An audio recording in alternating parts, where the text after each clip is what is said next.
Good morning. I hope some I hope you're having a wonderful morning and are ready to learn all about crate training.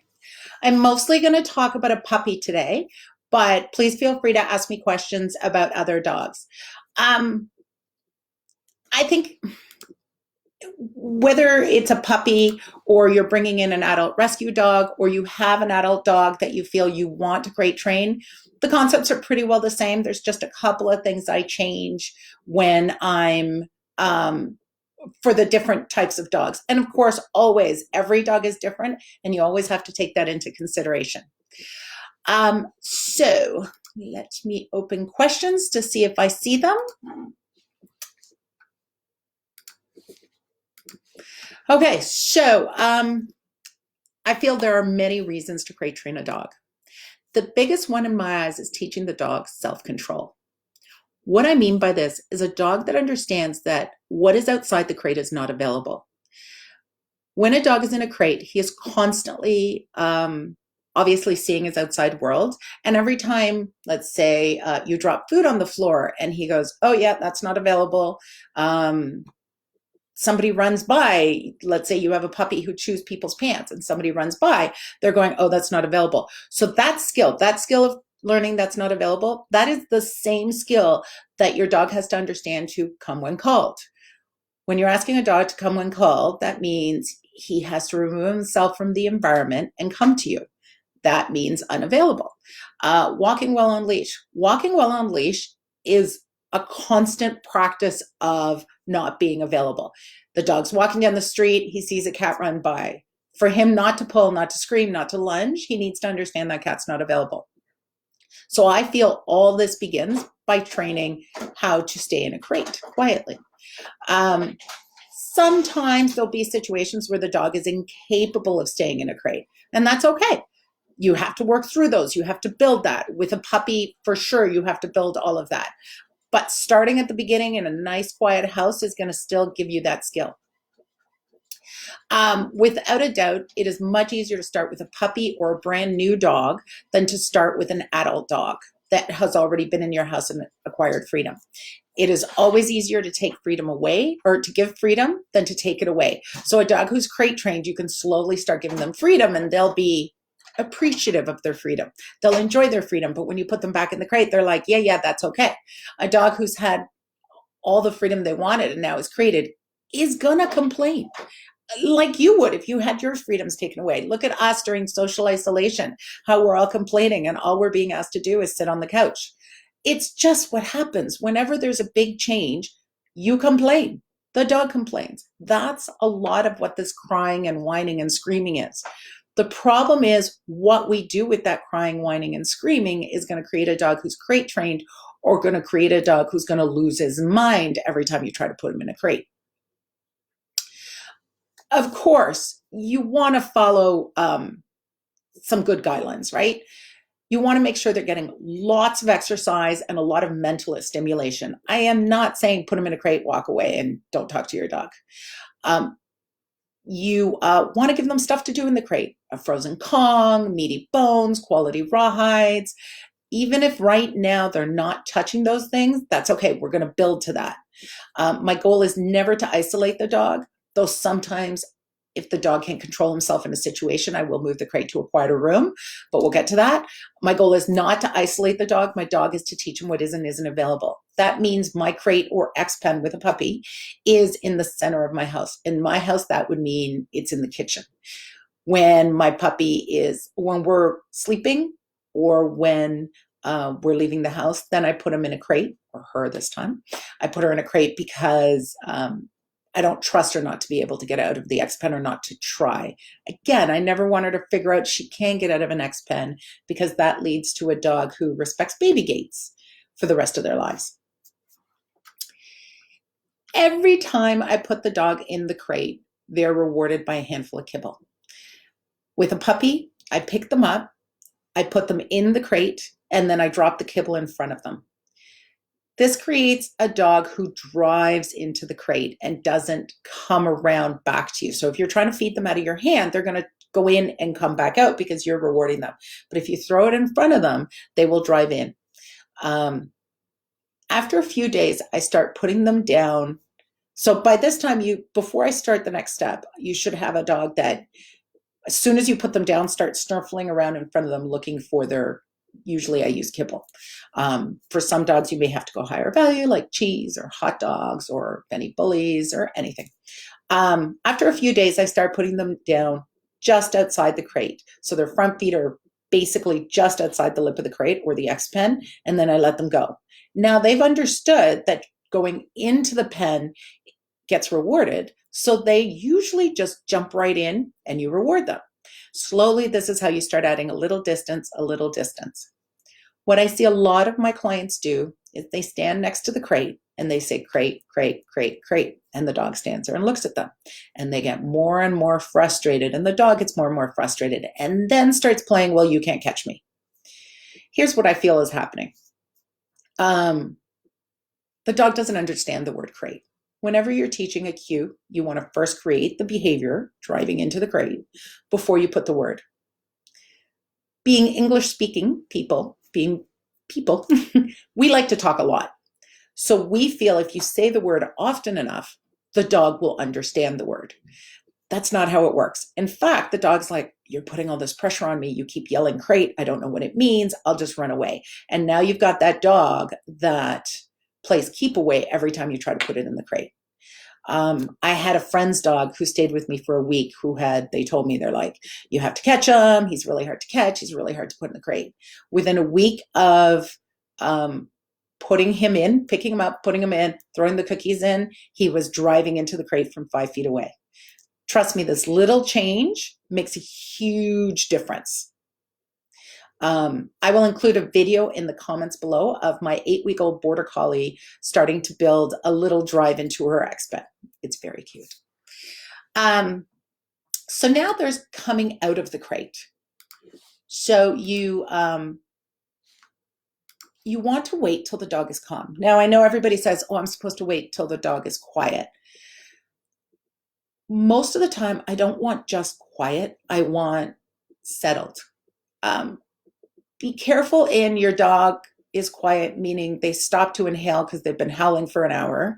And you're like, oh, that opens the door. You're not building that calm, settled. You're building the just keep barking. So you want to be careful that once you go into that, I'm going to wait till you're calm, you wait till they're calm. Now, if you have a puppy, if you think they need to go to the bathroom, that supersedes being quiet. If you think they need to go to the bathroom, you open the door, you pick them up, you take them out, you pee them, bring them back, put them back in. So house training always supersedes crate training. Your dog will eventually be house trained, and then you can work harder on crate training, but that's just how it goes. House training supersedes everything. So when I go to the door of my X-pen, and I'll include a video on this too. When I go to the door of my X-pen, I put my hand on the door and I wait for her to be calm. Right now, she's 8 weeks old. She can sit, she can stand. She just can't be jumping, barking, whining. When she's calm, I start to unlatch the X-pen. So far, we've been picking her up, so I'm just teaching her to come out. So before we were opening the door and just she's standing there or sitting there, and we'd scoop her up because she's a baby, and if I let her loose, who knows where she'll go. But now I'm teaching her to come out of the X-pen. So I give my cue, which is break, and I step back. I have been putting cookies on the floor for her because she's not sure about coming into my space right now. We're still working on that. So I just put cookies on the floor, and she's understanding when I say break to jump out of her pen. Then I reward her out of my hand because I also want to create the come to you as much as I want to create come out of the pen when I tell you.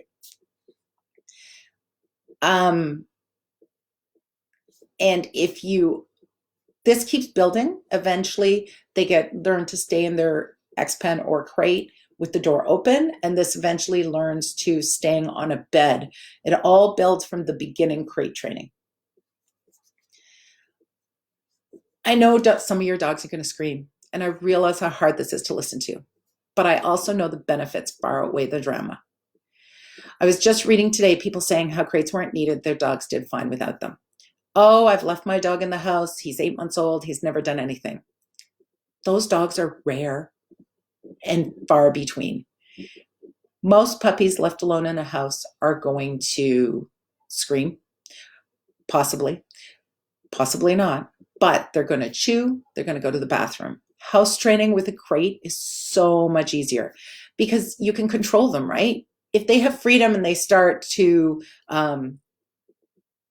find corners to pee in, it's really hard to find your tiny puppy unless this is all you're going to do for the next few weeks is watch your dog. And the minute they look like they're about to go to the bathroom, you scoop them up and take them out. That's great. If you want to do that, then you don't need a crate.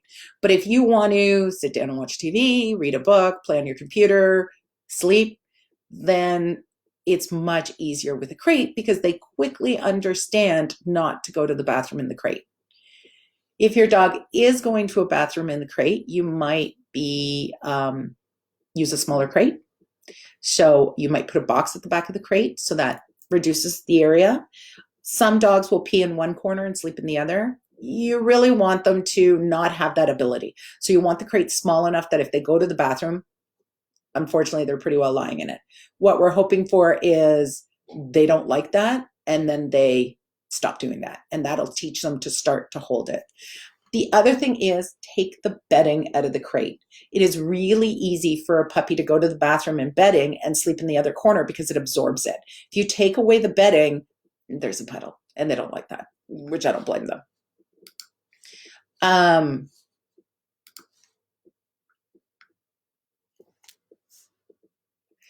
I also never want to put my dog in a situation where they're going to do something that's hard to forgive. So if my dog eats my couch, I'm going to have a hard time with that. I'm going to forever look at that couch and go, you ate my couch, or look at my dog. I don't want to come home thinking, what has my dog done today? If your dog's in a crate or an X pen, that means they're much safer. You don't have to worry about them eating something, not just eating your stuff, but what if they eat something that could hurt them? Excuse me, or could cause an obstruction that's going to cost you a lot of money to fix. In a crate, they're safe. You know, you come home and you open the door and everybody's all good.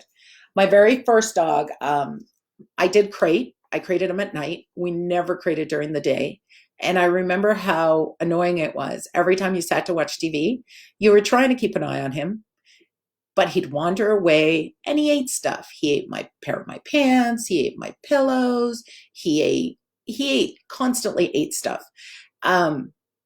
Since then, I've learned my lesson and I manage my dogs much better. But now they have house freedom much earlier than that first dog. That first dog ate stuff for the first year and a half of his life. So he was always doing stuff. He couldn't be trusted. I was unpacking a box the other day, and this was over 20 years ago. I was unpacking a box with stuff for my wedding, and I found stuff he'd eaten. And now that's cute and sweet because he's old and gone. But at the time, it was very frustrating. Now I've had puppies that have house freedom at 6 months old because being in an X pen, they start to understand what's acceptable. That means when they feel like chewing, they go and they find a rawhide or they find a Kong. So at 6 months, when they hit 7 months, when they start to hit their second teething and they feel like chewing, they don't even look at your furniture. They just go and pick up something they're supposed to chew on because that is what has always worked for them. That is what's given them reinforcement. So to me, the habits they're creating in the X pen give them freedom. They don't chew my furniture. I don't lose stuff where, like I said, with my first dog, he ate a bunch of stuff. To me, that makes life so much easier. So if you have any questions about crate training, let me know. Trying to see if there's any questions. Nope, that won't work. Let me make sure there's no questions before I sign off. And I wish you guys a very good Friday and hope you have something fun planned for your weekend at home. And Okay, I have no questions. Okay, guys, so if you have any questions, please leave them in the comments. I would love to answer them. Also, I will put a link to my puppy blog, Raising a Puppy in a Pandemic, where I'll put a bunch of training information as I'm training my brand new Border Collie puppy, Wicca. Have a wonderful Friday, and we will see you next week at 10 a.m. Thank you.